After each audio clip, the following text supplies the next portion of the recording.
Primary data और secondary data के बारे में हम आप और कोई बताएं कि प्राइमरी डेटा से आप क्या समझते हैं, और कोई ग्रुप में? प्राइमरी डेटा सर हमारा खुद का बनाया होता है और रफ डेटा होता है। तो ओके। सेकेंडरी डेटा जब कोई हम किसी का डेटा यूज करते हैं तो वो सेकेंडरी डेटा होता है, फेयर डेटा होता है। गवर्नमेंट ने बताया कि आपका मान लीजिए सर जैसा आप कल बताया था कि गवर्नमेंट अगर कोई मतलब सर्वे करना है मेडिसिन के लिए तो डायरेक्ट पब्लिक से जो मिलती है गवर्नमेंट वो अपना सर्वे कराती है, तो उसके लिए वो जो डेटा रहता है वो प्राइमरी रहता है, फिर उसको हम लोग यूज करते हैं तो हमारे लिए सेकेंडरी हो जाता है। बहुत अच्छे, वेरी गुड। तो आप लोगों को क्लियर होगा क्योंकि क्वेश्चंस जो बनेंगे प्राइमरी डेटा सेकेंडरी डेटा इन सब पे बनते हैं, और हम जब क्वेश्चंस करेंगे हम एकदम क्लियर होएगा। हम बात करेंगे अब थोड़ी सी स्टैटिस्टिक्स की। मैं बता के रख रहा हूँ आप लोगों को, कई डाउट्स आपके आते हैं ग्रुप में, मैं एक साथ सबके लिए मैं बोल दे रहा हूँ, रिकॉर्डेड भी रहेगा, सबको सुन भी पाएंगे। पहली बात यह है कि आपके ये सिलेबस मतलब जो आप कर रहे हो रिसर्च में, और इसके अलावा जो बाकी हम जो यूनिट करेंगे, फर्स्ट आपका fifth unit, six unit, seventh unit etcetera, आपका बेसिक मैथ को थोड़ी सी रिवीजन चाहिए। 6, 7 और 8 स्टैंडर्ड के जो मैथ्स है एनसीईआरटी बुक ले लो, या अगर RS अग्रवाल किसी के पास है उस लेवल के बुक से आप थोड़ी सी प्रैक्टिस कर लो। वो जितने भी वहाँ पे जो कॉन्सेप्ट्स है वो अप्लाई होगा आप वो सारे यूनिट हम जब करेंगे तो। एग्जाम्पल के तौर पे आपको LCM HCF आना चाहिए, परसेंटेज कैसे निकालते हैं ये आना चाहिए, फ्रैक्शन से आप कैसे डेसिमल में चेंज करोगे, डेसिमल से कैसे फ्रैक्शन में चेंज करोगे, या आपका प्रॉफिट एंड लॉस कैसे निकालते हैं, ये सारी चीज़ आपको जो बेसिक मैथमेटिक्स है ये आपको आने चाहिए क्योंकि उसका बहुत यूज़ होंगे। और अभी हम जो बात करेंगे हमारे स्टैटिस्टिक्स आ जाएगा, सांख्यिकी आ जाएगा। सांख्यिकी के जो कैलकुलेशंस वगैरह होते हैं वो हम आपको वहाँ पे कैलकुलेशन ज़्यादा करने नहीं होंगे, लेकिन कंसेप्ट को जानने के लिए आपको थोड़ी सी आना ज़रूरी होगा। जैसे हम स्क्वायर रूट कैसे निकालते हैं, क्यूब रूट्स कैसे निकालते हैं, स्क्वायर कैसे करते हैं, क्यूब कैसे करते हैं। इन केस अगर आप लोगों को कोई डाउट्स अगर होगा, किसी को अगर मैथ्स अगर काफ़ी दिन से छोटा होगा या कोई बैकग्राउंड अगर नहीं होगा, तो हम कुछ क्लास खाली उस पर कर लेंगे जो बेसिक मैथ्स पे। लेकिन आप लोग मुझे फीडबैक देना कि आप लोगों को सबको आ रहा है क्या, इसकी ज़रूरत है, उस अकॉर्डिंग कर लेंगे क्योंकि हमारे पास आपका नंबर ऑफ़ क्लासेस तो लिमिटेड है ना, इसलिए। तो बेसिक मैथ्स की हमें ज़रूरत होगी, आप लोग उसको रेडी करेंगे। दूसरी कि जैसे मान लो एग्जांपल दे रहा हूँ मैं आपको, आपके बच्चे स्कूल में पढ़ता है, तो अगर आपके बच्चे स्कूल में पढ़ता है और अगर आपके बच्चे का नोट्स आप बना देते हो, सब कुछ आप लिख देते हो, तो आप मुझे माइक खोल के बताओ तो क्या बच्चा पास हो जाएगा? अगर वो नहीं बनाता है, अगर आप बना देते हो आपके उसके बिहाफ पे, तो क्या बच्चे पास हो जाएगा अच्छे नंबर से? वो तभी पास होगा, नहीं होगा सर। जो तभी होगा जब वो खुद लिखेगा। आप उसको बताओगे कैसे लिखना है, घर पे कोई टीचर आएंगे समझाएंगे, लेकिन लिखना उसका खुद ही है। क्वेश्चंस उसको खुद ही सॉल्व करना है। मैथमेटिक्स का होगा, किसी चीज़ का होगा, उसको खुद ही करेगा तभी आएगा, वरना वो कितना ही आप लिख दो, प्रैक्टिस तो आपका होगा, उसका ज़्यादा नहीं होगा, लिखने पड़ते हैं। सेम तरह से अगर आपको बना बनाया नोट्स आपको दिया जाए, नोट्स बहुत अच्छी चीज़ होती है, तो कब तक? जब तक आप उसका यूज़ करते हो खुद के नोट्स बनाने में, तब तक बहुत अच्छी होती है। लेकिन अगर किसी का दूसरे का बना बनाया, अगर आप जैसे हम लोग ये आप ले लो प्राइमरी डेटा और सेकेंडरी डेटा, तो सेकेंडरी डेटा का अगर इस्तेमाल करोगे, आप उसको रख लिए कुछ वो कर लिए, तो आपको बहुत ज़्यादा जो बेनिफिट होगा, क्योंकि वो निकल के नहीं आएगा आपको। जब आप नोट्स कैसे बनाओगे, कई सारा डाउट्स आए थे, मैं बता देता हूँ। जैसे मान लो कि मुझे रिसर्च आपके बताने की रिसर्च क्या है, तो सबसे पहले कोई भी टॉपिक जो पढ़ाई जाती है या जो चीज़ को आप पढ़ते हो या जिसका आप नोट्स बनाते हो, तो सबसे पहले उस हेडिंग का मतलब क्या है आपको खुद को पहले क्लियर होना होगा, और उसको थोड़ा सा बताना होंगे। जैसे हम मीन पढ़ रहे हैं अभी, तो मीन में बताएंगे मीन क्या होती है। रिसर्च हमने पहले ही क्लास में जब जिन्होंने भी क्लास किए थे या रिकॉर्डिंग आप देख सकते हो, रिसर्च कहाँ से आई है, इसका मतलब क्या है? री मतलब दोबारा, सर्च में तो खोजना, इसके ऐसे हमने इसको इंटरप्रेट किया। उसके बाद इसके थोड़ा सा और आप जब बुक पढ़ोगे तो रिसर्च डेवलपमेंट कैसे हुई, आपने देखा होगा जिन्होंने भी पहला क्लास किया था, मैंने इसकी उत्पत्ति कहाँ से किया था? उत्पत्ति किया था कि नॉलेज कहाँ से डेवलप हुई है, क्योंकि शोध तो बाद में आती है। मैं दिखा देता हूँ आपको कहाँ पर है ये चीज़ें। नॉलेज आपका कहाँ से आती है, इसके बारे में हम जो बात किए थे, यहाँ देखिए आपके बुक में ही है सारा चीज़ें, कंटेंट को आप देखो। अगर आप इसको रीड करोगे तो आपको कनेक्शंस मिल जाएंगे कि हम कैसे नोट्स बनाते हैं। ये देखो कैसे आता है नॉलेज, कहाँ से। पहले हमारा सोर्स क्या था, बुक में भी दिया होता है। पहले क्या आपका अंतर्ज्ञान, उसके बाद क्या है आपका अथॉरिटी, फिर क्या आपका रैशनलिज्म, सब दिए हुए हैं। इन सबको हमने बहुत अच्छे से एक्सप्लेन भी किए थे। जब आप नोट्स बनाओगे आप क्या करोगे, इनको पहले जैसे मान लो आप परिचय पढ़ते हो, परिचय के बिना कोई काम नहीं करोगे। इंट्रोडक्शन आपका नोट्स का सबसे बड़े खुद के लिए भी और बनाने के लिए भी। फिर आप इसको अच्छे से पढ़ो।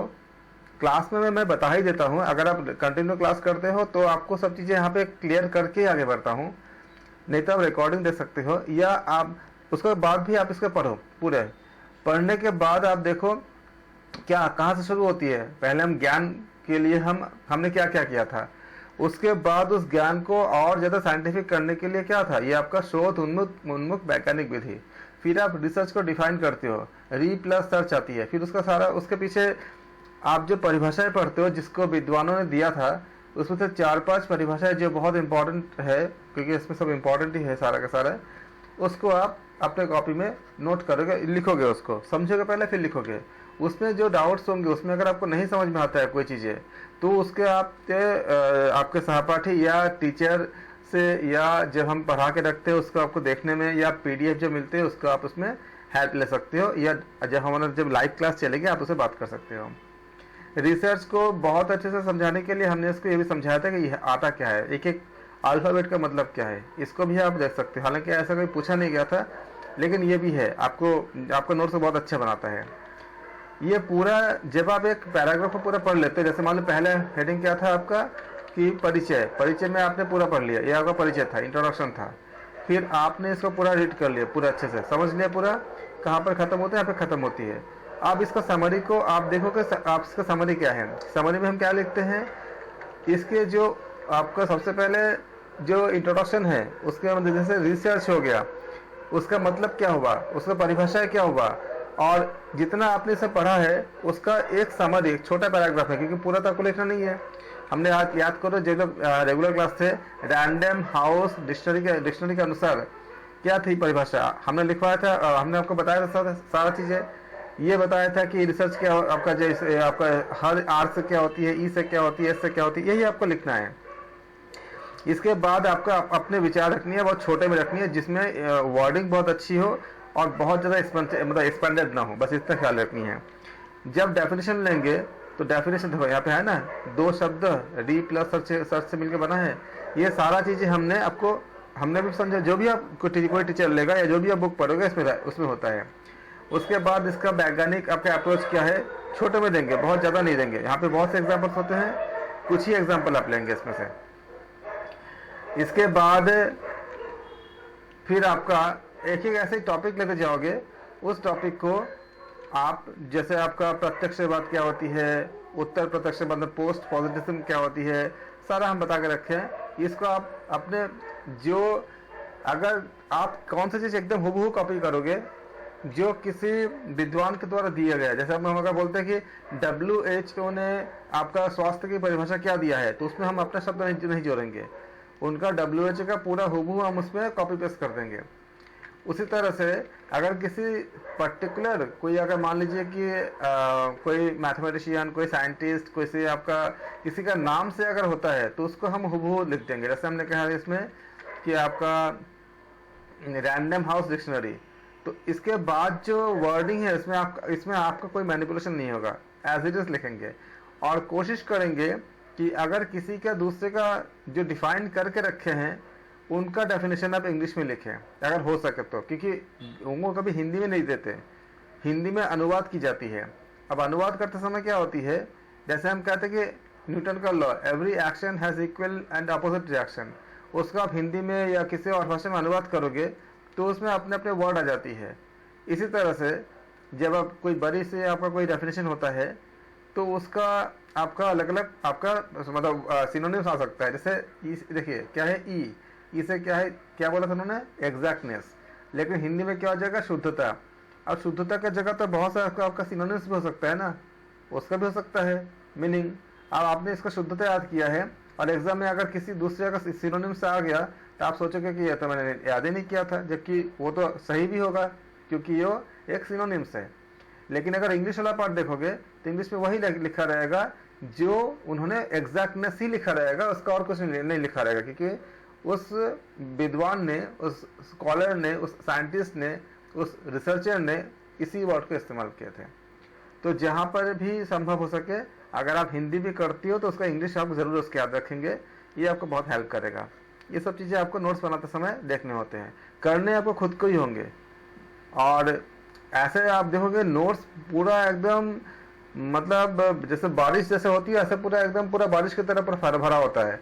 हमारे मोबाइल पे बहुत सारे PDF होते हैं, हम पढ़ते कितने हैं, वो ऐसे ही रह जाती है।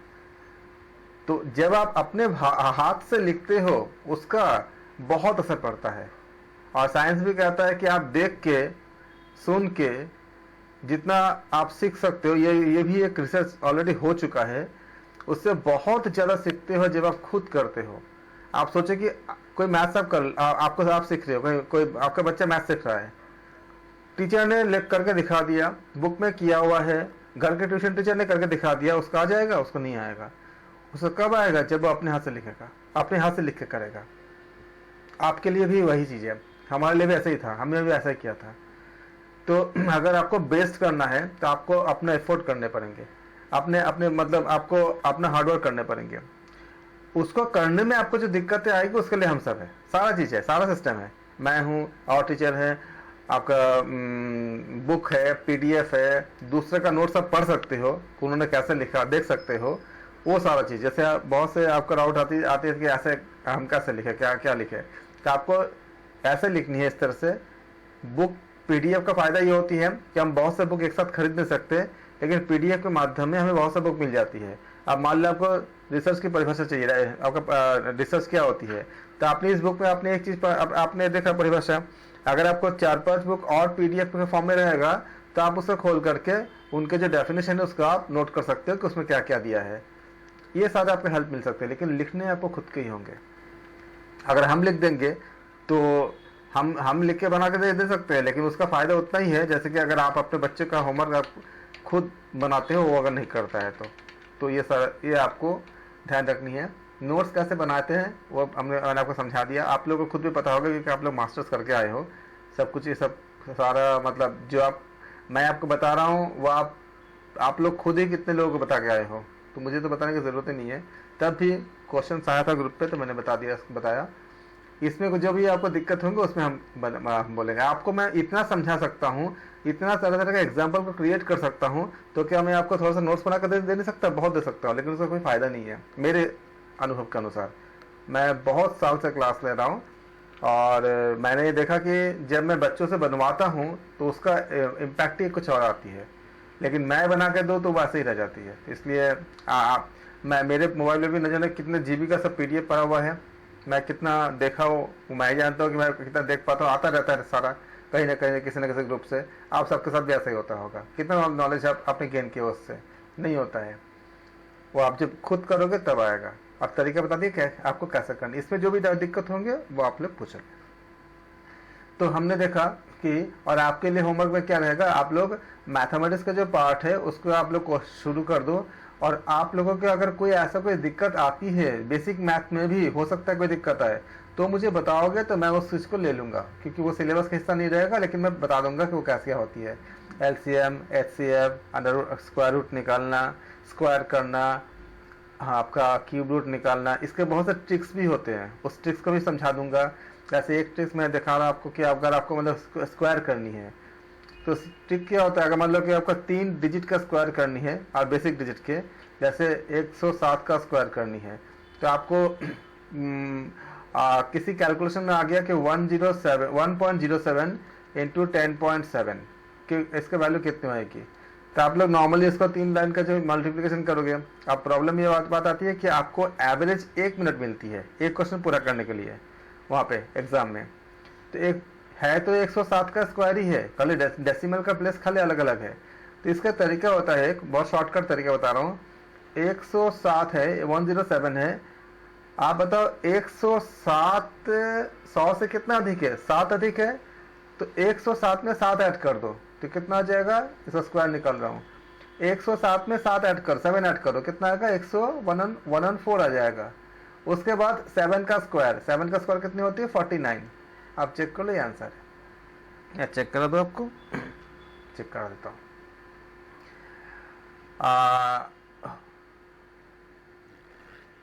देखो कैलकुलेटर दिख रही है आप लोगों को, 107 इंटू 107 कितने आ गए आंसर? 11449। सर इसी तरह और किसी डिजिट का कहीं जैसे 117 118 इस टाइप से, क्योंकि लेकिन आप ये बताए थे हम किए थे और फिर तक हम कर रहे थे, हो नहीं रहा था। मैं बताऊंगा सारा, जब मैं मैथमेटिक्स का क्लास यूनिट लूंगा इसके सारा कंडीशन सब बताऊंगा। आप देखो 108 का स्क्वायर करके देखो कितनी आती है। आ गया? वेरीफाई किया कि नहीं? बोलो 108 में 8 जीरो कितना आएगा? 16। हाँ सर 107 108 का ये सब आ रहा था, 94 96 का नहीं आ रहा था। अरे नहीं, वो तो मैं आपको बताऊंगा अभी तो मैं खाली एक सैंपल बता रहा हूँ। अब मान लो आपको 100, इसका नियम क्या होता है? 101 का स्क्वायर करनी है। अब 101 का स्क्वायर में क्या होगा? 101 में 1 जोड़ो, कितना आएगा? 102 आ जाएगा। अब मैंने क्या बोला? फिर क्या होगा? 1 का स्क्वायर तो 1 ही आती है, लेकिन 2 डिजिट रखनी होगी, तो क्या करेंगे? 01। तो आंसर क्या आएगा? 101 का स्क्वायर इज इक्वल टू 10201। अब मान लो आपको 103 का स्क्वायर करनी है, तो 103 में 3 जोड़ो, कितना आएगा? 106 आ जाएगा। फिर क्या? 3 का स्क्वायर 9, लेकिन हमें कहते हैं 2 डिजिट रखनी है, तो क्या होगा? 09। चेक करो ये आया कि नहीं आया? आ गया?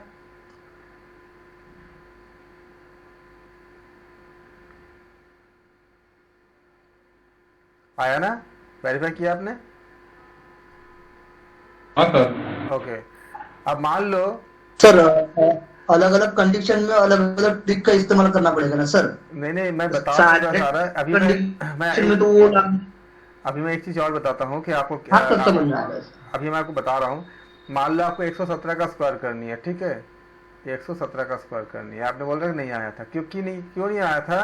क्योंकि आपको खाली 2 ही डिजिट रखना था।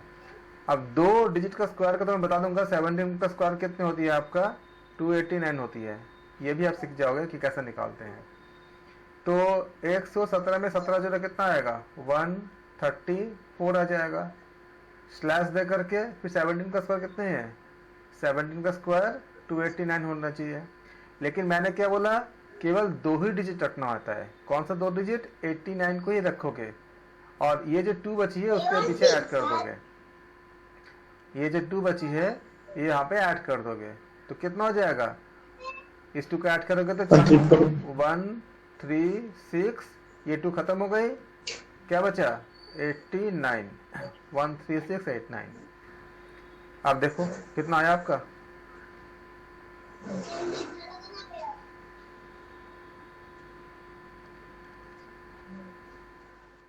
आया आंसर? 117 इंटू 117 13689 आ गया ना? अब मान लो कहीं आपका कैलकुलेशन आता है 1.17 इंटू 11.7। आप देख रहे हो डिजिट वही है, स्क्वायरिंग करनी है। अगर आपको आता है ये चीजें, आप क्या लिखोगे? खाली स्क्वायर कर लो पहले। 13689। अब डेसिमल कहाँ आएगा? इधर आपका 2 प्लेस, इधर 1 प्लेस, टोटल का 3 प्लेस हो गया, तो क्या लिखोगे? यहाँ पे पॉइंट लगा दोगे, तो कितना होगा? 13.689। कितना एक्यूरेट आ गया? एकदम एक्यूरेट, 100% एक्यूरेट। तो ऐसे बहुत सारे रूल्स होती है। आप जो बोल रहे हो ना कि 98 का उसका इससे भी निकाल सकते हैं, और 90 का निकालने का एक तरीका और भी होता है। जैसे मान लो 98 का 99 से मल्टीप्लाई करना है, तो 98 का नियरेस्ट जीरो क्या होती है? 100 होती है ना? गैप कितनी है? दोनों के बीच का गैप 2 है। 99 का थोड़ा सा माइक को म्यूट कर लीजिए, जिनके घर से आवाज आ रही है। सॉरी सर, पता नहीं था। 99 का कितना होगा आपका 01 हो जाए, कोई बात नहीं। इसका गैप ये क्लियर हुआ। हम बेस नंबर लेते हैं, 98 99 का बेस नंबर क्या है, नियरेस्ट जीरो वाला, वो 100 है, 100 है। तो 100 का गैप कितना हो गया, 98 का गैप 2 हो गया, 99 का गैप 1 हो गया। आप क्या करोगे, 2 1 इसको इधर का मल्टीप्लाई करना होता है 2 और 1 का, तो कितना हो जाएगा 2 1 2, 0 लिख दोगे। अब यहाँ पे जो आपका 8 है, इसको आपका ये जो पार्ट है 9 है, इसको 10 करने के लिए कितना देने पड़ेंगे, 8 को 10 करने के लिए 2 देने पड़ेंगे, 2 दे दो, कितना बचा 7 बच गया, 7 9। तो 98 इंटू 99 इज इक्वल टू आपका हो जाएगा 9702। अब कहीं पे अगर आपको ऐसा कोई केस आता है कि आपको 9.8 इंटू 0.99 मल्टीप्लाई करने होंगे, आप सिंपली इसको मल्टीप्लाई कर दो 9702 और फिर डेसिमल लगा दो। तो ऐसे बहुत सा ट्रिक्स होती है जिससे आपको टाइम बहुत बच जाती है, ओरली हो जाती है।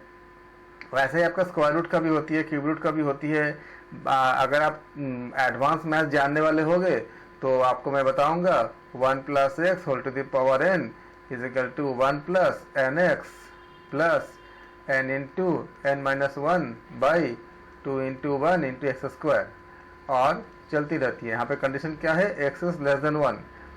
तो इसको आसान करने के लिए हम खाली करते हैं 1 + x whole to the power n approximately equal to 1 + nx। Condition क्या है, x इज लेस देन 1। कितने लोग जो मैंने बताया इससे फैमिलियर है, कितने लोगों को समझ आया पहले से जो मैथ्स किए होंगे? ऐसा कोई है जिनको जिनको ये क्लियर हुआ अभी जो बताया मैंने? माइक खोले, ऐसा कोई है? जी सर। ये आप मैंने Yes. Binomial theorem for any sir index. Sir कब से मैथ का क्वेश्चन चालू होगा सर? ये खत्म हो जाएगा, शुरू होगा, लेकिन मैं बता के इसलिए रख रहा हूँ कि आप लोग रेडी करके रखो, ताकि मतलब आप लोग को बेसिक मैथ्स रेडी रहे। और जिनका एडवांस मैथ्स है उनके लिए भी मैं बताऊंगा, जिनका बेसिक मैथ्स है उनके लिए बताऊंगा। तो ये 1 + x whole to the power n is equal to 1 + nx, ये क्या है, binomial theorem for any index. आप बताइए इसका यूज करके हम क्या क्या क्या कर सकते हैं, बताओ आप जिनको आ रहा है। इसका यूज करके हम स्क्वायर रूट, क्यूब रूट, कोई भी रूट निकाल सकते हैं, बहुत आसानी से निकाल सकते हैं, है ना पुंडिक जी? जी सर।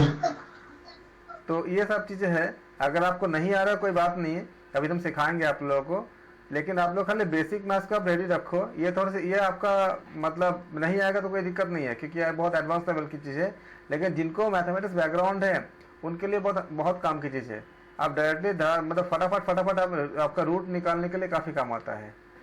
जैसे मान लो कि मुझे निकालनी है कि √36 निकालनी है, तो क्या करेंगे हम 36 को बताइए √38 निकालनी है सपोज करो,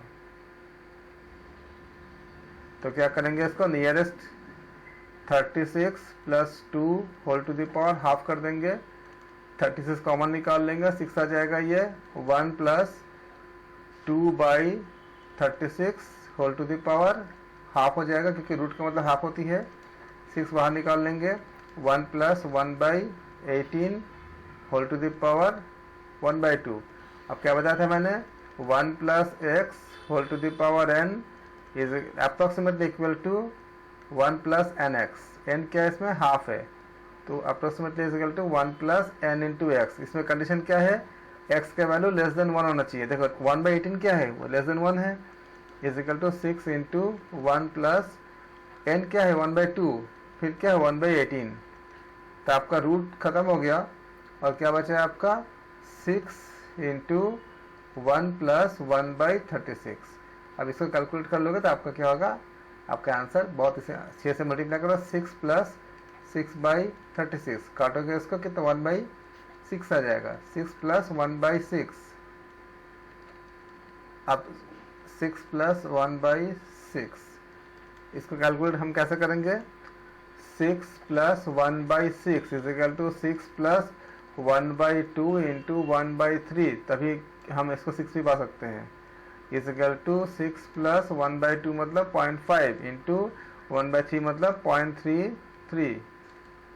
0.3 into 3 is equal to 6 plus, अब इसको आप मल्टीप्लाई करो, 33 इंटू 5 करो, कितना आएगा 165, फिर क्या करोगे डेसिमल लगा दो, इज इक्वल टू 6.165, तो अंडर रूट जो आपका 38 होगा इज इक्वल टू 6.165, इसको राउंड अप करेंगे तो कितना आ जाएगा 6.2 के आसपास आ जाएगा, रूट 38 इज इक्वल टू। जिन लोगों का ये इसका एप्लीकेशन है, हम कैसे करते हैं, तो इतना सारा स्टेप लगता नहीं है, वो तो कल मुझे समझाना था, मैंने सारा स्टेप किया, एक दो स्टेप में आंसर पूरा आ जाता है इसका। तो ये सब चीज़ें ये सब चीज़ें हम करेंगे, तो आप लोग बेसिक मैथ्स अभी से करो, क्योंकि यहाँ भी रिसर्च में भी काम आएगा, बाकी चीज़ में भी काम आएगा।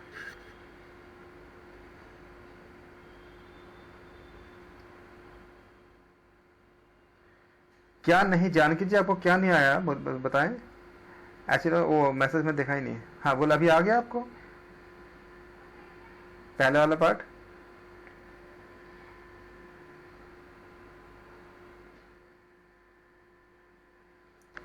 एक बार फिर से समझा दीजिए बिमला जी, कौन से पार्ट बता रहे समझाने के लिए? मैंने मैसेज अभी देखा।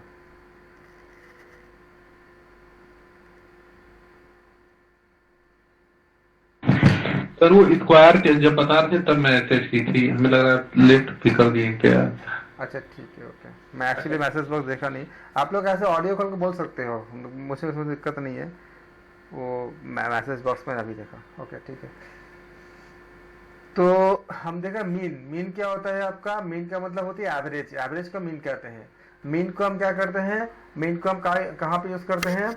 ये एवरेज रिस्पॉन्सेस के लिए। जैसे मान लीजिए कि अगर आपसे कहा जाए कि सपोज करो कि किसी क्लास में मान लो कि हम देखते हैं कि क्लास 10 के बच्चे का हाइट कितनी है, अगर मान लो हमारे पास से 30 बच्चे हैं, तो 30 बच्चों को मुझे एक एक करके अगर मैं उनको पूछूंगा, डेटा लूंगा, तो बहुत लंबी डेटा होगी। तो हमने क्या किया, 30 बच्चों के सारे आपका जितना हाइट जिसका जितनी है उसको हमने ऐड कर दिया, करके हमने 30 से हमने डिवाइड कर दिया।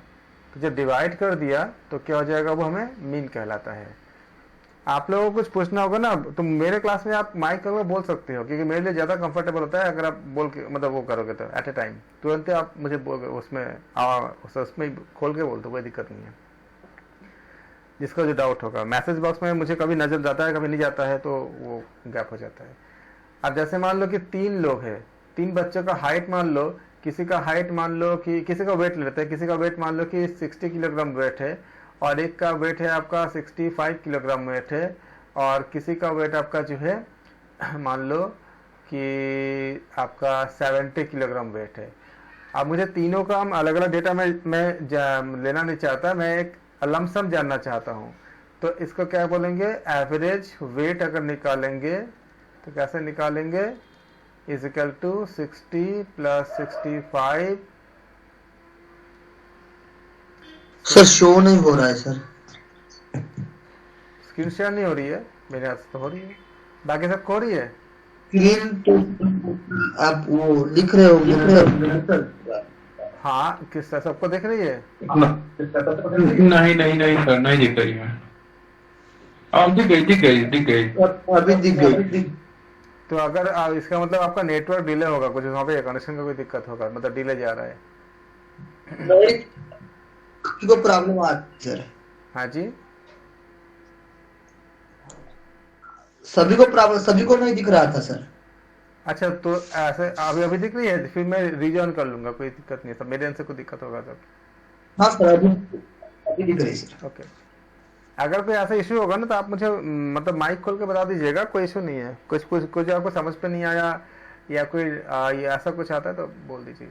60 प्लस 65 प्लस 70 होल बाई 3 कर देंगे तो क्या हो जाएगा, सबको हम ऐड कर देंगे। तो यहाँ पे हम इसका एडिशन दिखाएंगे, 60, 65 और 70 कितना हो जाएगा, बताओ जोड़ के बताओ। 5 हो जाएगा और कितना होगा, अब इसको आप डिवाइड कर दोगे 3 से, तो जितना सर कितना है, हाँ सही। तो 195 आ जाएगा ना, 195 बाई 3 आ जाएगा। इसको डिवाइड कर देंगे तो जैसे 195 को अगर आप 3 से डिवाइड करोगे तो कितना आ जाएगा आपका? 65 आया था। हाँ, तो 65 बोलोगे इसको। तो हम बोलेंगे कि 65 किलोग्राम जो हाँ है सर। सबका क्या एवरेज वेट है तीनों का। इसका मतलब ये नहीं कि तीनों का 65 ही है, एक लमसम 65 के आसपास होंगे। तो इसको हम कहते हैं मीन कहते हैं। मीन को इससे क्या होता है कि डेटा हमें जी 65 आंसर। तो डेटा हमें क्या होती है कि डेटा से हमें मतलब एक इजी आइडिया मिल जाती है कि कितने के आसपास होंगे जो हमारे पास जो आपका जैसे बच्चे हैं तो बच्चों का वेट कितने के आसपास होंगे। तो अगर हमने देखा कि हमारे क्लास में 30 बच्चे हैं और 30 का वेट का मीन अगर 65 के आसपास आता है, इसका मतलब कुछ बच्चों का ज़्यादा कुछ बच्चों का कम होगा, लेकिन एवरेज हमारा जो हेल्थ है वो ठीक है। अगर BMI के अकॉर्डिंग अगर ठीक निकलती है तो एवरेज क्या उसी के अंदर आती है। तो mean is use to find the average number of responses. It can be use to find the average income. हम बोलते हैं ना कि दिल्ली के जो एवरेज इनकम है वो 40,000 के आसपास है। इसका मतलब ये नहीं कि हर किसी का 40,000 है, किसी का 40,000 से ज़्यादा होगा, किसी का कम होगा। लेकिन जितना पॉपुलेशन, जितना भी आपका टोटल जो जनसंख्या है उनको, और जितना इनकम है, इनकम को अगर पॉपुलेशन से डिवाइड कर देंगे तो हमें एवरेज मिल जाएगी। तो हम बोलते हैं कि 40,000 रुपीज़ जो है दिल्ली के आम इंसान का हमारा मतलब एवरेज इनकम है। तो अगर हम देखते हैं कि किसी और स्टेट का, अगर मान लो किसी दूसरी जगह अगर हम देखते हैं कि 12,000 एवरेज इनकम है, तो हमने पाया कि दिल्ली में आपका जो परचेसिंग कैपेसिटी क्या लोगों की ज़्यादा अच्छी है कंपेयर टू क्या है किसी और जहाँ पे 12,000 एवरेज इनकम है। तो फिर उसके बाद और भी चीज़ देखनी होती है कि वहाँ पे महंगाई कितनी है। अब दिल्ली में अगर किसी का 40,000 है लेकिन वहाँ पे आपका हाउस रेंट बहुत ज़्यादा है, और जहाँ पे 12,000 है वहाँ पे हाउस रेंट बहुत कम है, तो उसके अकॉर्डिंग फिर देखना होगा कि एक्चुअली आपका लाइफ इंडेक्स किधर अच्छा है, उसके लिए अलग कैलकुलेशन होंगे। इसमें ऐसे एवरेज मार्क्स हो गया, एज हो गया, या व्यूज़ हो गए, ये सब हम देखने में हम यूज़ करते हैं। होप कि आप सबको मीन क्लियर है। मीन किसी को क्लियर ना हो तो माइक खोल के बता दें। मैसेज तो आप करते हो ठीक है, लेकिन माइक खोल कर कह सकते हो। Standard deviation. स्टैंडर्ड डेविएशन क्या होता है, कोई एक्सप्लेन करेंगे? कोई ग्रुप से किसी को आता है, पता है डेविएशन क्या होती है? स्टैंडर्ड तो बात करेंगे, अगर डेविएशन बताए कोई।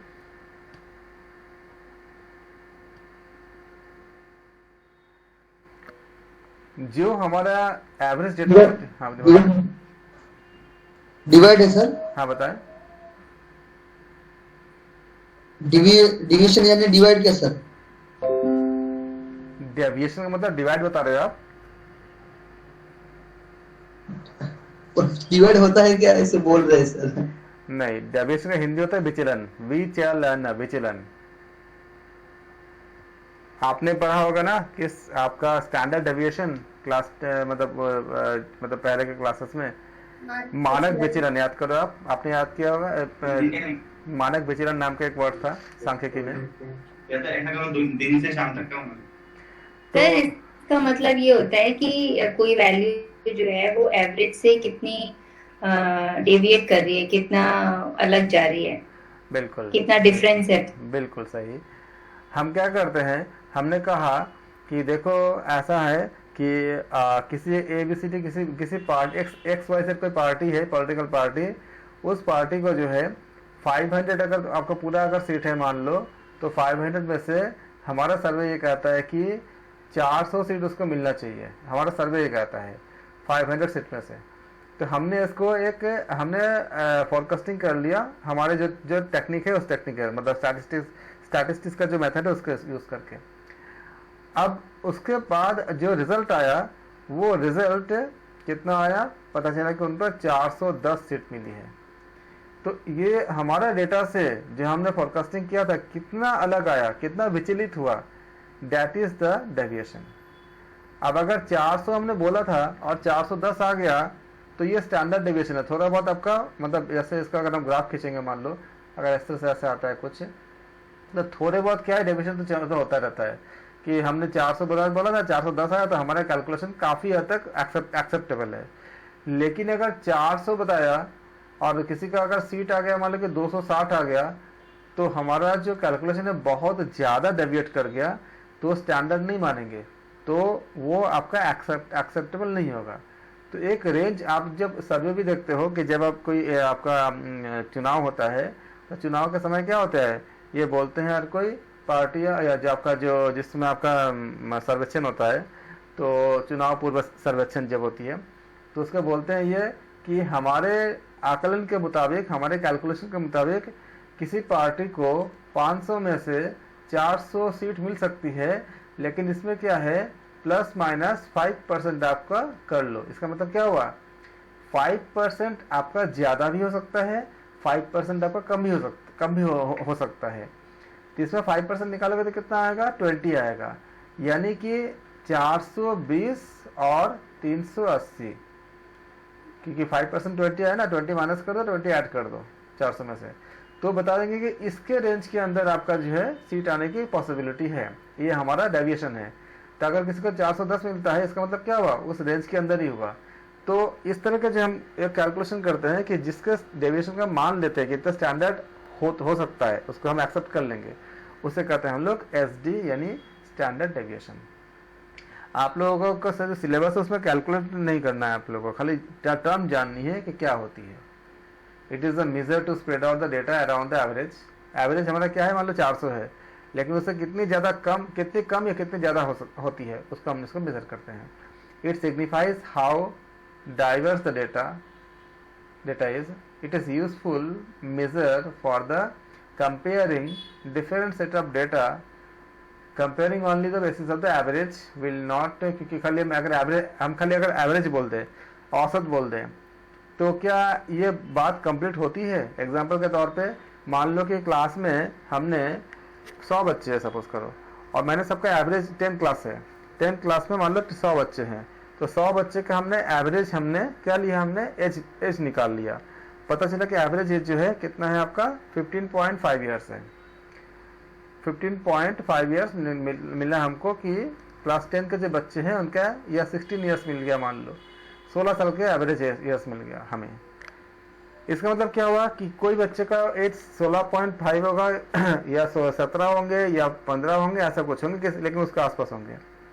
अब जो मान लो प्रिंसिपल के एज को भी हम इसमें एवरेज में डाल दिया, तो हमारा डेटा कितना हो जाएगा, 101 हो जाएगा, और उसको हम टोटल एज से डिवाइड कर देंगे। इसमें एवरेज में बहुत अंतर नहीं पड़ेगा, शायद थोड़ा बहुत अंतर पड़े, एवरेज हमारा 17.5 आ जाए, ऐसा कुछ आ जाएगा। 17.5 भी नहीं, मान लो कि 17 से कम आएगा कि 100 बच्चों का है, तो क्या आएगा, 17 आएगा। 17 साल का मुझे एज का लगभग आपको मान लीजिए अगर मिलती है, एवरेज मिलती है, तो भी क्या आप प्रिंसिपल के एज को पा सकते हो, क्योंकि प्रिंसिपल को एज करीब करीब आपका 60 के आसपास ऐसा कुछ होंगे, 55-60 के आसपास कुछ ऐसा कुछ होंगे। तो ये क्या है, आपका मीन जो है हमेशा आपका हर डेटा को जस्टिफाई करेगा, ये बहुत हमेशा ज़रूरी नहीं होता है, लेकिन एक लमसम देता है, तो इसलिए हम इसको क्या करते हैं, इसको हमें और भी डेटा की हमें नीड होती है। जैसे हो गया आपका स्टैंडर्ड डेविएशन। को रिलेशन हमने बता दिया था आपको कि दोनों के बीच में जो संबंध होती है उसको निकालते हैं, और इसको निकालने के लिए दो वेरिएबल, जैसे हमने बोला था कि अनुलोम विलोम करने पे आपका मन के आपका जो तनाव है वो तनाव कम होती कि नहीं होती है, ये दो वेरिएबल के बीच में वो स्टडी करता है। तो ये संबंध निकालते हैं, या मान लो कि क्या सच में होता है, अगर पूरी होती है तो बोलेंगे 100% कोरिलेशन है, एकदम नहीं होती है तो बिल्कुल आपका मतलब उसमें कुछ भी आपका, जैसे आपके अच्छे मतलब आपके यहाँ पे इंडिया पे आप अगर देर तक सोते हो, इसका कोई संबंध अमेरिका में कोई वॉलीबॉल खेलेगा, कोई संबंध नहीं है, तो जीरो कोरिलेशन, कुछ नहीं है उसमें। तो इस तरह से निकालते हैं। तो correlation always correlation analysis is used to study the relation between the variables। तो हम पहले भी बात कर चुके थे। इसके एक न्यूमेरिकल वैल्यू भी दी जाती है। अब जैसे मान लीजिए कि हमने बोला था कि आपका जो स्मोकर्स होते हैं, तो स्मोकिंग करने पे क्या कैंसर या टीबी हो सकता है, तो क्या सारे स्मोकर के होंगे, या जितने भी आपका कैंसर टीबी के पेशेंट है तो सारे के सारे क्या है आपका, वो सब आपका स्मोकर ही थे, तो ऐसा नहीं मिलता है। ऐसा पाया गया कि कुछ पेशेंट ऐसे भी हुए जो कभी कोई नशा ही नहीं करता है। और जैसे मान लीजिए जो कोविड वगैरह आया है, ऐसे भी केसेस मिले जो कभी फॉरेन ट्रेवल किए ही नहीं, उनको हो गया है। लेकिन ज़्यादातर क्या है, किसको होता है, जो विदेश से घूम के आते हैं उन लोगों को ज़्यादा कैरियर होते हैं, ऐसा माना जाता है। ये आपका क्या कोरिलेशन होता है। लेकिन ऐसे भी मिले हैं जिन्होंने कभी विदेश गए ही नहीं, उनको भी हुआ है। और ऐसे भी हुए हैं कि जो विदेश बहुत घूम घाम के बहुत अच्छे से आ गए, लेकिन उनको कुछ नहीं हुआ है। तो इसका, लेकिन अगर मान लो कि 10 में से अगर 8 लोगों को होता है तो बोलेंगे वो इनका आपका को रिलेशन संबंध है। इसका हम बात कर चुके थे। तो इसको हम एक कांस्टेंट टर्म से निकालेंगे, जब हम सांख्यिकी पढ़ेंगे तब देखेंगे। वो कांस्टेंट टर्म बताता है +1 -1 के बीच में कि कहाँ से कहाँ तक एक्सेप्टेबल है। फिर आता है आपका रिग्रेशन। ये आपका स्टडी है, आपका कुछ खास का आपका रिलेशनशिप को बताने के लिए करते हैं। नॉर्मली रिग्रेशन कहाँ पे होती है आपका, ये आपका इंडिपेंडेंट और डिपेंडेंट वेरिएबल जो होती है उसमें इसका हम यूज़ करते हैं। जब हम एक्सपेरिमेंट का आपका जो प्रयोगात्मक शोध जब करते हैं उसमें हम निकालते हैं। इसका निकालने के फॉर्मूलाज होते हैं, कोएफिशिएंट ऑफ रिग्रेशन भी होती है। थोड़ा सा मैं लिख देता हूँ, इसमें एक बेसिक फार्मूला होती है, लेकिन जिन लोगों का मैथ्स का बैकग्राउंड नहीं है उन लोगों के लिए कोई बात नहीं है, क्योंकि ये बहुत ज़्यादा नहीं पूछे जाते हैं। लेकिन फिर भी y - y1 = y2 - y1 by x2 - x1 into x - x1। ये आपका बेसिक फार्मूला है। इसी को ट्रांसफ़र करके हम रिग्रेशन के लिए भी निकाल सकते हैं।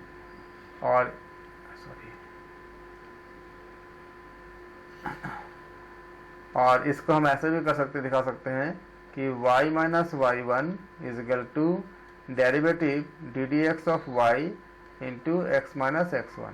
ये कैलकुलस की चीज़ है, इसको भी हम इक्वेशन से निकालते हैं। लेकिन आपको सब ये ज़्यादा नहीं आएंगे, जिनका मैथमेटिक्स नहीं है उनको ज़्यादा सोचने की बात नहीं है। इसमें खाली थ्योरी पूछे जाएंगे, आपको कैलकुलेशन नहीं आते। इसके बाद आपने 10th में पढ़ चुके थे कि इसको एक्सप्रेस करने के लिए ऐसे भी आप देखते हो कि जो क्रिकेट मैच वगैरह होता है। हाँ जी, क्या सर रिग्रेशन का बताइएगा सर थोड़ा। रिग्रेशन हम तब करते हैं जब हम रिग्रेशन अभी हम जब सांख्यिकी पढ़ेंगे तो हम इसमें और अच्छे से बताएंगे इसमें, क्योंकि अभी आपको ये जिन लोगों का मैथ्स नहीं है उन लोगों को बहुत दिक्कत हो जाएगा।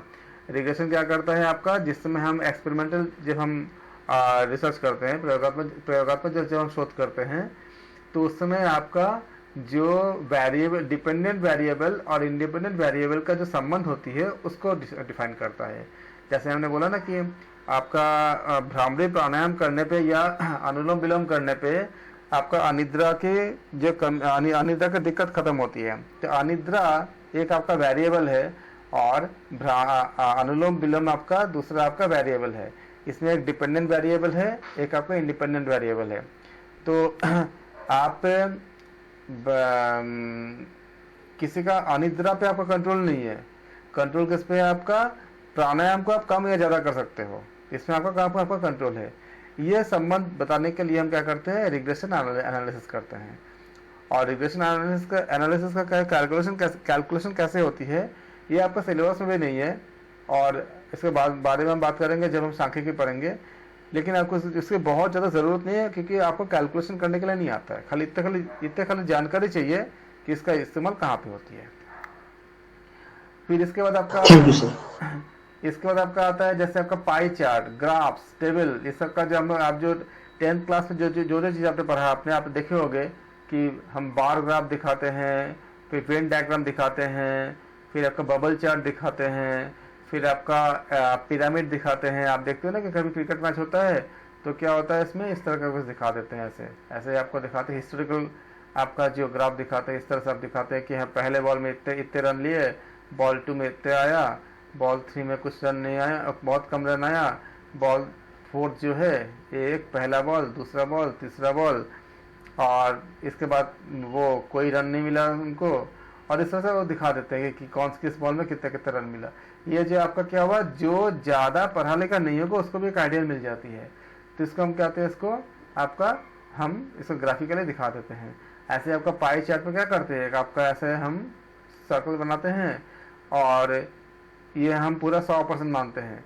मतलब, और आप जानते हो कि एंगल जो होती है वो कितनी होती है, एक पॉइंट का एंगल। अब बताओ एक आपका पॉइंट पे कितने डिग्री का एंगल बनती है, कोई बताए, किसी पॉइंट पर कितने डिग्री का एंगल बनती है,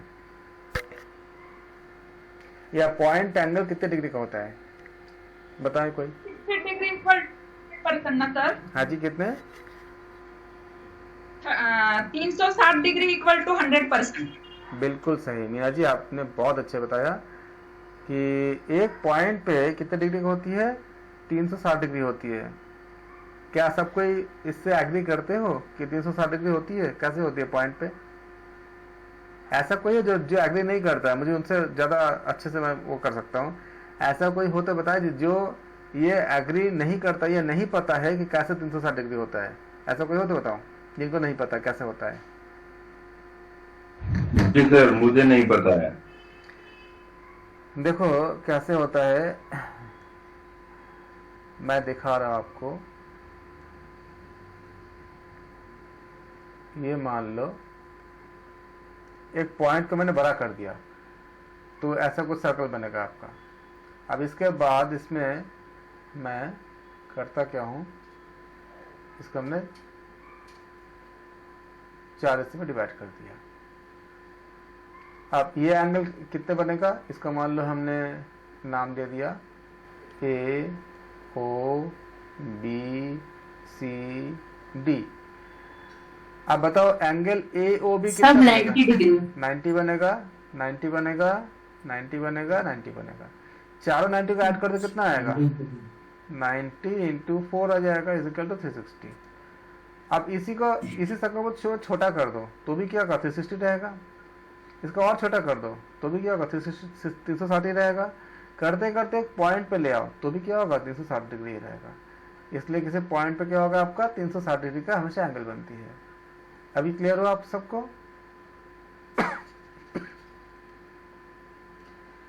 जी सर, बिल्कुल क्लियर हो गया, थैंक यू। अब ये पूरा जो है ये आपको मानोगे 100%। आप अगर मान लो इसको आपका पाई चार्ट कहते हैं, पूरे कम क्या मानेंगे, 100% मानेंगे हम। अब मैंने बोला कि भाई आपके पास कल आपको 50% दिखानी है, क्या कितने दिखानी है, 50% दिखानी है। तो आप इस चार्ट को कैसे शो करोगे, आप आधा कर दोगे ऐसे। आधा मतलब क्या, 50% हो गया। और एंगल कितना बनेगा, 180 डिग्री का एंगल बन जाएगा। ये एंगल 180 डिग्री। इसको पूरा शेड कर दोगे तो ये पार्ट क्या दिखाएगा आपको कि आपका आधा मतलब 50% दिखा देगा। कि अगर मान लो कि अगर आपका और आपके पार्टनर के बीच में 50% का कोई शेयरिंग है, शेयर वगैरह है, कोई बिजनेस खोले हो, तो आपका दिखानी है कि किसके कितने कितने परसेंट है। मान लो 3 लोग मिलकर कोई आपका क्या कर रहा है, कोई बिजनेस आपको अपने ओपन किया आपने, तो आपको इसका खाली पाई चार्ट में दिखा देनी है। तो क्या करोगे आप इसको एक ऐसे बना लोगे और फिर एंगल के हिसाब से हम दिखा देंगे। अगर किसी का 50% है तो 50% में कितना हो जाएगा आपका, 180। क्योंकि 100% कितना है, 100% 180 हाँ जी, 360 100% इज इक्वल टू होती है 360 होती है। तो 1% कितना हो जाएगा आपका, 360। 1% इज इक्वल टू क्या हो जाएगा, 360 बाई 100। तो फिर 50% कितना हो जाएगा, ये डिग्री में कन्वर्ट हो गया, कितना डिग्री बनेगा। तो 50% कितना डिग्री बन जाएगा आपका, 360 बाई 100 इंटू 50। तो काटेंगे इसको, 0 हो जाएगा, इसे काटेंगे 2 हो जाएगा, इसे काटेंगे 180। ऐसे हम डिग्री निकाल लेंगे और डिग्री निकाल के इसको सेट कर देंगे कि भाई देखो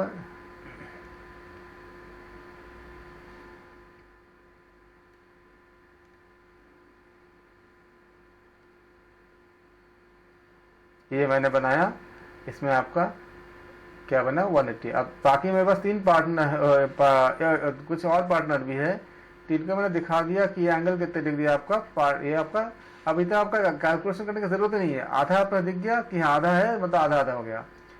और मैंने और 2 पार्टनर है जिसके पास कितना है, 25% शेयर है, तो क्या होगा, 90 डिग्री बन जाएगा, आधा इसका हो जाएगा। तो एक आपका क्या हो जाएगा, ये दिखा देगा कि 90 डिग्री एंगल बना, मतलब 25% शेयर है। और ये आपका क्या दिखाएगा, 25% शेयर दिखा देगा। तो इसमें आपका जो है कैलकुलेशन में क्वेश्चन आते हैं, आपका जो DI वगैरह आएगा ना, DI वगैरह में बहुत कम आएगा ये चीज़ें। तो और इसमें भी आपका जो शोध करते हो, तो आप जिस चीज़ पे शोध कर रहे हो उनके डेटा को डिस्प्ले करने के लिए भी आपको इन सब चीज़ों के इस्तेमाल करने होते हैं। कोई डाउट हो किसी को? नहीं पता है सर, आप लोग ना बस ऑडियो खोल के बोल दो, मैं कम ही देख पाता हूँ मैसेज बॉक्स, क्योंकि मैं उसमें ज़्यादा मेरा ध्यान रहता है। तो आप मतलब मेरा मैसेज बॉक्स मेरा मोबाइल पे खुला रहता है, और ये जो मैं क्लास दे रहा हूँ ये पूरा 80 सेंटीमीटर लंबा सा स्क्रीन पे दे रहा हूँ मैं। तो मेरा पूरा फोकस इसी में आपका जाता है जिसमें मैं अभी क्लास दे रहा हूँ। और ये जो मैसेज बॉक्स है मेरा छोटा सा मतलब एक मोबाइल फ़ोन पे खुला रहता है, तो कभी कभी मैं देख पाता हूँ, आप इसलिए ऑडियो खोल के बोल देना मुझे। तो ये आपको दिखाता है कि अलग अलग ग्राफ शो करना, कॉलम ग्राफ, स्केच, आपका बार ग्राफ या bar chart, box plot, histogram, pie chart, ये सब चीज़ें कहाँ पर है, आपने 9th से लेकर 9-10 का बुक देखोगे ना, सब मिल जाएगा आपको। RS अग्रवाल का बुक मिलेगा, या फिर आपका SL RD शर्मा में मिल सकता है, या फिर सिंपल NCERT डाउनलोड कर लो, सही मिल जाएगा। ये आपका जो मैं समझा दिया था आपको सब चीज़ें हैं। यहाँ तक भी किसी को डाउट है तो पूछ सकते हो। अब आती है बहुत महत्वपूर्ण चीज़, जो हम हाइपोथेसिस के बारे में हमने कल बात किया था। हाइपोथेसिस क्या होती है सबको तो क्लियर था ही। अब हाइपोथेसिस का रिजल्ट क्या आ सकती है? एक होता है कि आपने नल हाइपोथेसिस लिया, कोई ऐसा तो नहीं है जिनका हाइपोथेसिस के बारे में कोई डाउट था? सबको क्लियर था ना? क्या था हाइपोथेसिस में? नल हाइपोथेसिस और हमारा ऑल्टरनेटिव हाइपोथेसिस सबको क्लियर था। नल हाइपोथेसिस बोलता है कि आपने जो मतलब परिकल्पना बनाया वो गलत है, जो भी बनाया आपने। अब इसको आप टेस्ट करते हो, अगर नल हाइपोथेसिस सही हो निकलती है तो आप इसको रिजेक्ट कर दोगे, क्योंकि आपका परिकल्पना हाइपोथेसिस गलत है। और अगर गलत होती है, इसका मतलब क्या, आपकी जो परिकल्पना वो सही है, आप इसको एक्सेप्ट कर लोगे, फिर आपको वो थ्योरी बन जाएगी, नया आपका लॉ या नियम बन जाएगा। तो पहला केस क्या होगा? Null hypothesis is true but it has been rejected. ये आपका जो इसमें गलतियां क्या, क्योंकि हाइपोथेसिस टेस्टिंग में अगर गलती होगी तो फिर क्या होगा, हमारा पूरा का पूरा जो शोध है वो पूरा गलत हो जाएगा। कंडीशन ये है कि नल अगर हमारा सही होता है, इसका मतलब हमारा जो हाइपोथेसिस है वो गलत हो गया, और नल अगर गलत होता है तो हमारा हाइपोथेसिस क्या हो गया, सही हो गया। तो null hypothesis is true, null hypothesis सही था, इसका मतलब क्या था, हमारा थ्योरी गलत था। लेकिन आपका एरर से क्या हुआ, मैंने नल को ही रिजेक्ट कर दिया, मतलब हमारा जो गलत थ्योरी का हमने सही मान लिया। ये एक तरह की आपका एरर होती है। दूसरा एरर क्या होती है कि नल हाइपो दूसरा आपका मतलब कंडीशन क्या हो सकता है, पहला तो ये हो गया। दूसरा क्या हो सकता है कि नल हाइपोथेसिस ट्रू है, null hypothesis true and it has not been rejected. ये दूसरा आपका कंडीशन हो सकता है। थर्ड क्या होगा कि नल हाइपोथेसिस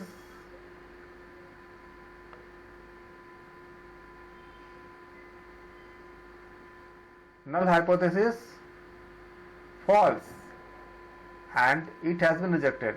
और चौथा कंडीशन क्या हो सकता है कि null hypothesis is false but it has not been rejected. ये चार ही केस हो सकता है जो आपको पॉसिबल, तो जो आप जब टेस्ट करोगे। अब इसमें आती है कि एरर्स में आपका क्या आती है, ये आपका 4 पॉसिबल कंडीशन आता है। यहाँ पे ये एरर नहीं बोलेंगे, इसे हम कंडीशन बोलेंगे। ये 4 कंडीशन आपका पॉसिबल है जब आप निकालते हो।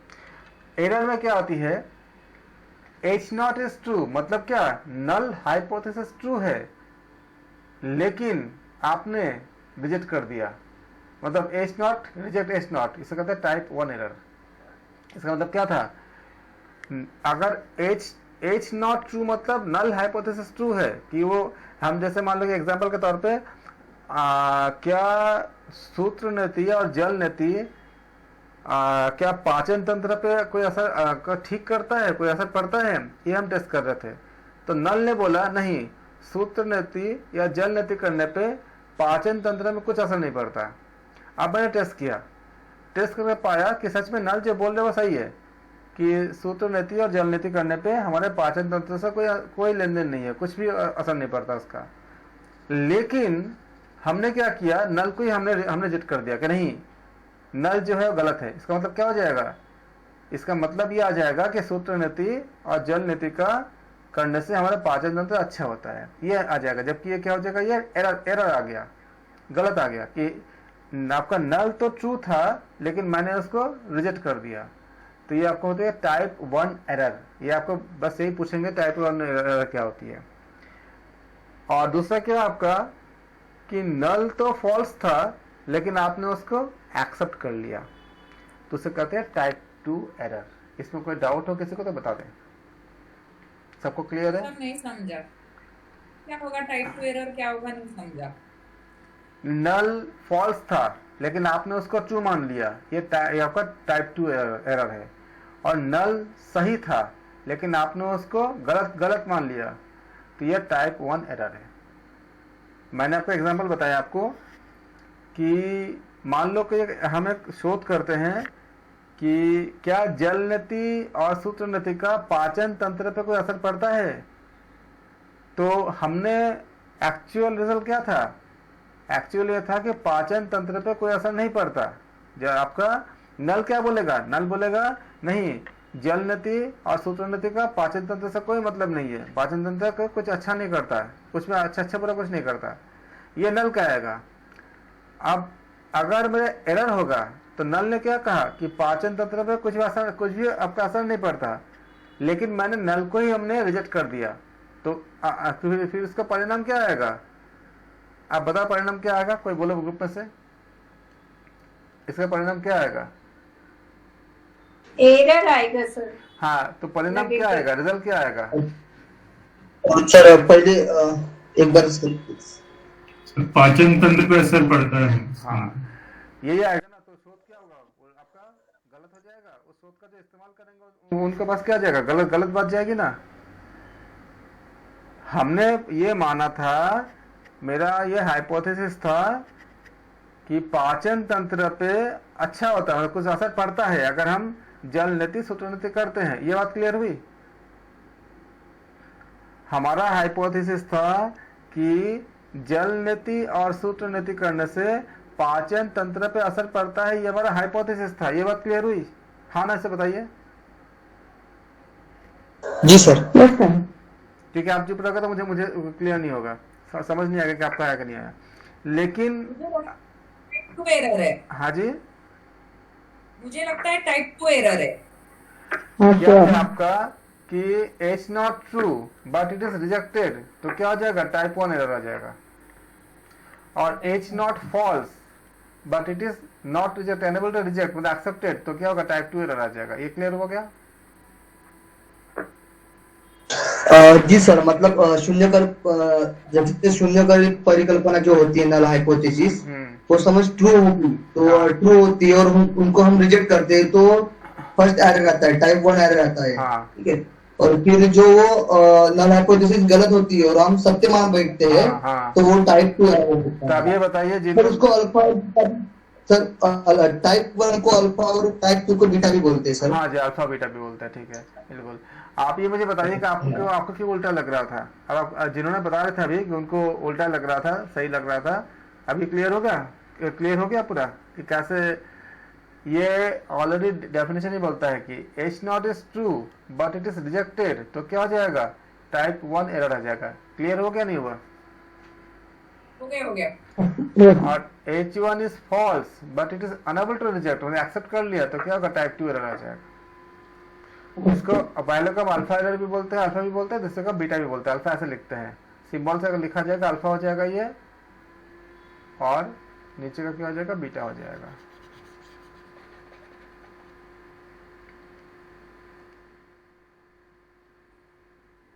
अल्फा और ये बीटा होता है। फिर अगर मान लीजिए कि अगर ये कहा जाए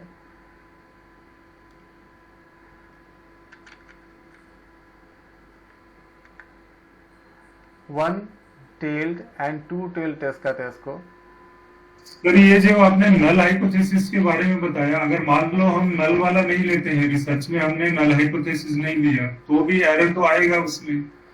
रिसर्च का बेसिस ये होता है कि आपको नल लेना ही लेना है। आपको नल अगर लोगे फिर नल ही आपको बताएगा। नहीं सर, जैसे अगर किसी रिसर्चर ने नल हाइपोथेसिस नहीं लिया, उसके बिना ही जैसे करना है वो। नहीं, हम जो भी बात कर रहे हैं, जितना हमारा सिलेबस है, हमारे सिलेबस के अकॉर्डिंग हमको नल लेके चलना है, और जो आपके जो सिलेबस में भी है।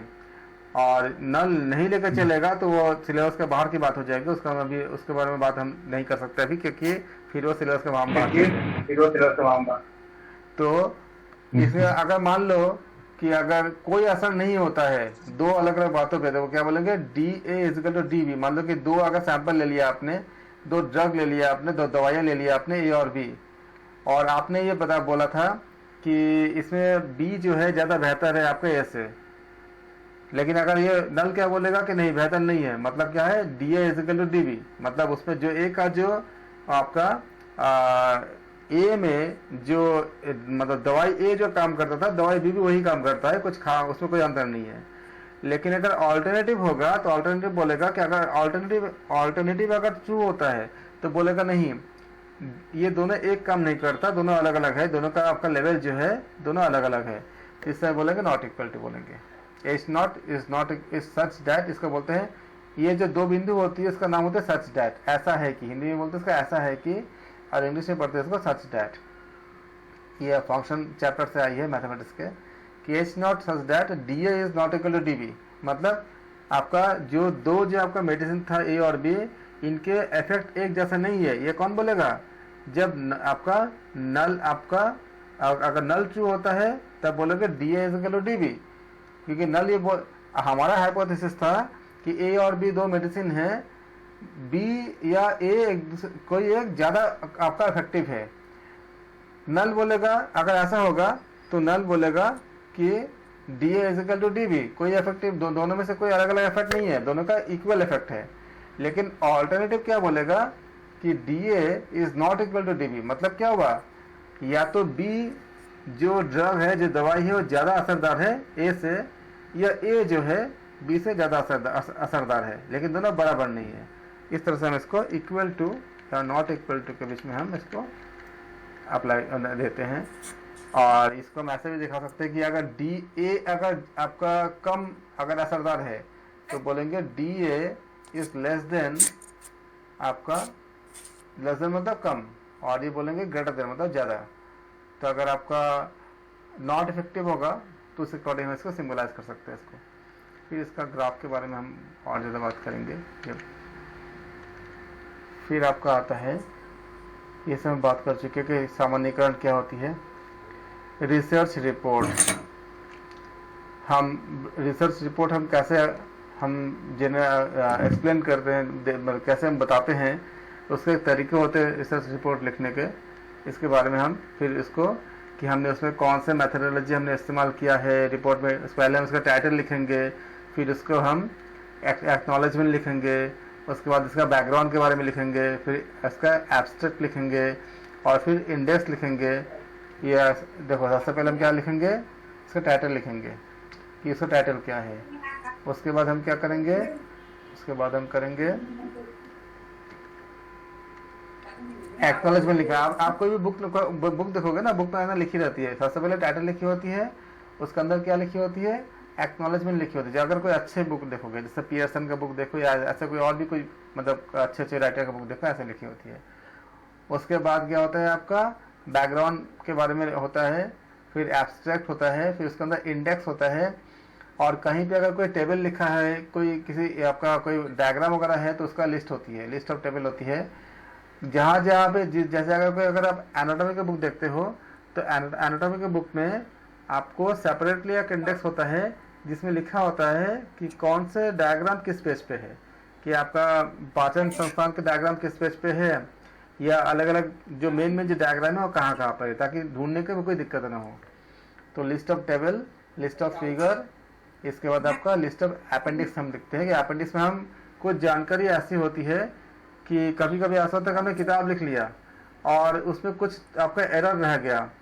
अब उस एरर को हम कैसे सही करें, पूरा बुक को तो दोबारा नहीं कर सकते, तो हम उसको हम अपेंडिक्स में डाल देते हैं। या हम एक बुक लिख रहे हैं, हम मैथ्स का बुक लिख रहे हैं और मैथ्स का बुक में ऐसा कोई चीज़ आई है जो बुक के अंदर हम लिख नहीं पाए, तो हम क्या करेंगे, हम अलग से, लेकिन हम नॉलेज को देना चाहते हैं। आप देखो एनसीईआरटी की जो बुक है ना, उसमें ऐसा है, जैसे बाइनोमियल थ्योरम जो मैं बता रहा था, बाइनोमियल थ्योरम के बारे में आपको उन्होंने पहले मेन चैप्टर में ही था, अब उन्होंने क्या किया, अलग से अपेंडिक्स बना के पीछे दे दिया। इस तरह से वो उसको जो एक्स्ट्रा जो चीज़ें होती है उसको अपेंडिक्स में हम डाल देते हैं। इस तरह से हम इसको, और भी बोलते हैं कि ऑब्जेक्टिव स्टडीज़ क्या होती है, उसको हम मेंशन करते हैं कि हम क्यों उसका हम स्टडी कर रहे हैं। उसके बाद कौन कौन से हमने लिटरेचर रिव्यू किया हमने क्योंकि आप देखोगे कि अगर आपने हायर क्लास की जो बुक होती है ना, पीछे लिखी रहती है कि आपका किस किस बुक को उन्होंने मतलब फॉलो किया है, कहाँ कहाँ से उन्होंने चीज़ों को मतलब उनके बुक को लिखते समय कहाँ कहाँ से उन्होंने हेल्प लिया है। क्योंकि नॉर्मली कोई भी बुक लिखेगा तो सबसे पहले ये ज़रूर देखेगा कि इसके पहले किसने क्या क्या काम कर चुके हैं और कहाँ कहाँ भी कितना हुआ है, और कहीं से कहीं से थोड़ा थोड़ा वो हेल्प लेंगे ही लेंगे। तो इसलिए इसे हम कहते हैं, एथिक्स कहते हैं इसको, कि आप अपने खुद के स्वेच्छा से डिक्लेयर कर दो कि आपने कहाँ कहाँ से आपने चीज़ों को आपने इकट्ठा किया, कहाँ कहाँ से आपने देखा, आपने किस किस बुक से आपने अपने रेफरेंस लिया, इसका आप पूरा मेंशन कर देते हो। अगर अभी और भी एडवांस हो गया है, अगर आप किसी वेबसाइट से लेते हो या किसी का पहले के किए हुए किसी काम को, किसी वर्क को, उसको आप अगर रिव्यू करके उससे अगर आपने कुछ इकट्ठा किया है, कुछ डेटा का आपने कलेक्ट किया है, कुछ चीज़ों को लिया है आपने, तो उसको भी आप मेंशन करते हो, वहाँ पे लिखते हो उसके बारे में। और अगर उनके कुछ किसी और का लिखा हुआ कुछ लेते हो तो उनसे परमिशन भी लेना होता है कि क्या मैं इसमें आपका इस चीज़ को मैं ले सकता हूँ। और परमिशन लेने के लिए कभी कभी फ्री होता है और कभी कभी वो पेड भी होता है, कि उनको देने के लिए आपको उनको पैसे भी देने हो सकते हैं, या फिर कभी कभी वो फ्री भी देते हैं। लेकिन लेना मतलब एक आपका ज़रूरी होता है, लेना चाहिए। फिर आपका होता है मैथडोलॉजी, कि आप क्या कौन से आपने जो हमने शोध पे पढ़ा है, हमने इसको लिखते हैं, और फाइंडिंग ऑफ द स्टडीज़ को लिखते हैं। बाद में हम कंक्लूजन करते हैं, समरी करते हैं, और फिर रिकमेंडेशन देते हैं कि क्या क्या करते हैं, क्या क्या आपको करना चाहिए, क्या, जैसे हम भी बोलते हैं ना कि आपको ये बुक करना चाहिए, ऐसा करना चाहिए, सब चीज़ें। और फिर इसके बारे में पूरा रेफरेंस वगैरह हम देते हैं। आप देखोगे अगर आपने विकीपीडिया खोलोगे ना, तो विकीपीडिया के नीचे अगर कोई अब आर्टिकल पढ़ लो, फिर नीचे आप देखोगे बहुत सारा आपको उसमें रेफरेंस दिख रहती है कि इस साइट का, इस वेबसाइट का उन्होंने इस्तेमाल किया है, या इस जगह से उन्होंने डेटा को इकट्ठा किया है। वहाँ पे आपका जो है जहाँ जहाँ पे वो बताते हैं वहाँ पे एक लिंक भी होता है, एक आपका उस लिंक को क्लिक करोगे तो वहाँ पे से पहुँच जाओगे जहाँ से उन्होंने उस डेटा को इकट्ठा किया है। ये सारा क्या होता है, वो आपका डिक्लेयर करते हैं। फिर आपका ये जो आपका पूरा कंक्लूडिंग पार्ट लिखते हैं बाद में, और इसको आप कंप्लीट। हाँ जी, हेलो, आपकी आवाज़ ठीक से नहीं आ रही मुझे मेरे तक।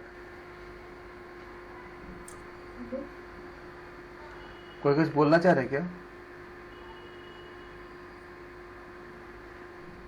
ओके, मतलब रेफरेंसेस में सब जो किताबें यूज करेंगे या किसी का बनाया हुआ कोई रिपोर्ट यूज करेंगे, हाँ जी, तो वो सब हमें डिक्लेयर करना पड़ेगा। हाँ जी, इसका अभी तो मैंने खाली समरी के रूप में बताया। आगे हम अलग सेक्शन में चर्चा करेंगे तो उसको कैसे लिखते हैं, उसको लिखने का भी तरीके होते हैं। जैसे आपका मतलब बहुत से, जैसे आपका अमेरिकन साइकोलॉजिकल एसोसिएशन एक तरीका होता है, ऐसे बहुत सी चीज़ें होती है, लेकिन उसको आपको मेंशन करने होते हैं। इसका कारण क्या है ना, कि कई बार ऐसा हुआ है कि हमारे देश के साथ भी बहुत ऐसा हुआ है कि कोई और रिसर्च शोध शुरू किए हैं और पैरेलली कई लोगों ने शोध शुरू किए हैं। तो बाद में क्या हुआ कि एक दूसरे का किसी का कॉपी करके जिन्होंने पूरा कर लिया था वो तो जा नहीं पाए, लेकिन साथ में जो दूसरे लोग कर रहे थे वो चले गए। जैसे हमारे देश में जो आपका जो रेडियो का जो आविष्कारक थे, वो एक्चुअली मतलब आपका जो बेतार जिसे कहते हैं, बेतार का आविष्कारक में हमारे देश के साइंटिस्ट भी काम कर रहे थे और बाहर के भी काम कर रहे थे। तो हमारे जो इंडिया के जो साइंटिस्ट उन्होंने निकाल लिए थे सारा चीज़ें। तो उनको उस समय आपका ब्रिटिश का राज था, तो ब्रिटिश ने कहा, ब्रिटिशर्स ने कहा कि आप ठीक है, आपने अगर निकाले हो तो हमें करके दिखाओ। और उस समय उनके ही देश में कोई ब्रिटिशर्स भी इस पर काम कर रहे थे, तो ब्रिटिशर फंस गए थे, पूरा नहीं कर पा रहे थे किसी जगह पे जाके, लास्ट में जाकर के। तो इन्होंने हमारे देश के जो आपका जो जहाँ पे आपका शो करने होते हैं वहाँ पे शो कर दिया। करने के बाद उस समय जो उन्होंने शो किया उसको उन्होंने देख लिया, जो ब्रिटिशर्स भी जो आपका उस पर जो आपका शोध कर रहे थे। तो आपका अंतर्राष्ट्रीय मंच पे जाकर देने के लिए गवर्नमेंट से आपका फाइनेंस करने पड़ते हैं और बहुत से चीज़ करने पड़ते हैं, क्योंकि वो एक मतलब पर्सनल लेवल पे नहीं होता, उसके लिए गवर्नमेंट का आपका वो चाहिए होता है, मतलब फाइनेंशियल आपको सपोर्ट भी चाहिए होता है, बाकी सब चीज़ें चाहिए होता है। तो ब्रिटिश गवर्नमेंट ने हमारे इंडियन के जो साइंटिस्ट हैं उनको नहीं दिया और अपने जो देश के जो है उनको दे दिया, जबकि ये वो एक तरह से वो का आपका एथिक्स जो है उसका वो मोरल का जो है वो वायलेशन हुआ, क्योंकि उन्होंने पूरा नहीं कर पाए थे, हमारे जो साइंटिस्ट उन्होंने किया था। बाद में उन्होंने अपना हार नहीं माने, उन्होंने नए चीज़ पे काम किए और उन्होंने प्रूव किए कि पौधे में भी जीवन होता है। लेकिन एक्चुअली वो मतलब बहुत बड़े वैज्ञानिक थे, कई बात करूँगा उनके ऊपर। जब उन्होंने पौधे में जीवन होता है इस चीज़ को भी दिखाना चाहे, तो उनको दिखाना ये था कि एक प्लांट ले लिया, प्लांट के जो रूट्स होते हैं उनमें उस जगह पे उनको पोटेशियम साइनाइड दे करके देना था, और जैसे ही पोटेशियम साइनाइड दोगे तो सारे का सारा प्लांट की पत्तियां मुरझा जाएगी, प्लांट आपका डेथ हो जाता है, ये दिखाना था। तो उस समय उनको जब सबके सामने उसका जब आप डेमोन्स्ट्रेशन देना शुरू किए, तो पोटेशियम साइनाइड का जो कलर होती है वो आपका मतलब चीनी के पाउडर की तरह होती है लगभग। तो उनको जो पाउडर दिया गया था वो काम ही नहीं कर रहा था, पता चला कि नहीं उस समय जो दिया गया था वो कुछ और था। फिर बाद में सीनियर साइंटिस्ट आए, आकर के जब उनको एक्चुअल पोटेशियम साइनाइड दिए, तो जैसे ही उन्होंने रूट्स पे डाला सारे के सारे पत्तियां मुरझा गए और प्रूफ हो गया बाद में कि पौधे में भी जीवन होता है। तो इस तरह के बहुत जगह पे हुआ था, कई मतलब बहुत बार हुआ था। जैसे जैसे ये सब चीज़ें सामने आते गई तो रिसर्च के एथिक्स डेवलप होते गए कि आप जब करोगे तो आप क्या क्या मतलब आपका जो मोरल वैल्यूज़ जो है वो होनी चाहिए, और आपको सारा कुछ बताना चाहिए होता है कि आपने कहाँ से क्या लिया, किससे लिया। ये एक बाय डिफ़ॉल्ट थिंग होती है, चीज़ें होती है कि जिसमें आपको ये कहते हो, लेकिन जब ये चीज़ें चली आती है तो ये सब चीज़ें सबके सामने नहीं आती है। जिन्होंने कॉपी भी कर लिया नाम उन्हीं को हो जाती है, तो बाद में क्या होता है कि नाम तो उनका ही हो जाता है जिन्होंने कॉपी किया। और जिन्होंने इसलिए बोला क्या कि अगर आप कॉपी भी करते हो तो नाम लो कि कहाँ से किया, किससे लिया, क्या क्या किया, सब कुछ बताओ आप।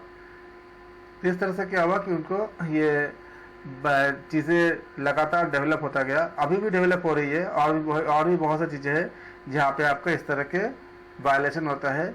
तो उस वायलेशन को रोकने के लिए कि एक बेसिक बात है, हर कोई इस्तेमाल करता ही करता है, तो इस्तेमाल करने पे मना ही नहीं है, लेकिन आप बताओगे और जिनका डेटा या जिनके बारे में जहाँ से ले रहे हो उनके भी कई जगह पे परमिशन लेनी पड़ती है, उसको भी लोगे और उसका मेंशन भी करोगे। तो ये सब चीज़ें इसका पार्ट होता है। और इसके बारे में और इसके एक खास तरीके होते हैं, उसका हम अगले क्लास में उसका विस्तार से हम बात करेंगे कि रिपोर्ट राइटिंग कैसे करते हैं। और रिपोर्ट राइटिंग के जो तरीके होते हैं उस पर आपका यूजीसी नेट पे कई बार बहुत से क्वेश्चन पूछे गए हैं, उसको भी हम करेंगे। तो इसके बाद हम और देखेंगे कि आज के जो पहले तो शोध एक तरह की होती थी, लेकिन आज जो होती है शोध में कंप्यूटर का इस्तेमाल बेहद ज़्यादा होती है। खासकर हम में से बहुत लोग ऐसे होते हैं जिनको मैथ्स नहीं आता, जिनको स्टैटिस्टिक्स नहीं आता, तो कैसे करेंगे? तो ऐसे सॉफ्टवेयर डेवलप किया गया है कि आप खाली डेटा डाल दो, आपके बिहाफ पे वो सारा जो स्टैटिस्टिकल जो कैलकुलेशन है वो सब कुछ करके दे देगा। तो ये सब चीज़ें भी आपको जानने हैं कि सॉफ्टवेयर होता क्या है, या उसको कैसे हम मतलब कहाँ पे हम पा सकते हैं, उसका नाम क्या है, ये सब चीज़ें आपको मिलेगा। मतलब इससे हम देखेंगे कि आईसीटी का इस्तेमाल हम कैसे करते हैं। किसमें? आईसीटी मतलब इंफॉर्मेशन एंड कम्युनिकेशन टेक्नोलॉजी। इसका ये आपका यूनिट 8 ही अलग है। आईसीटी पढ़ोगे आप यूनिट 8 पे, मैं ही पढ़ाऊँगा आपको।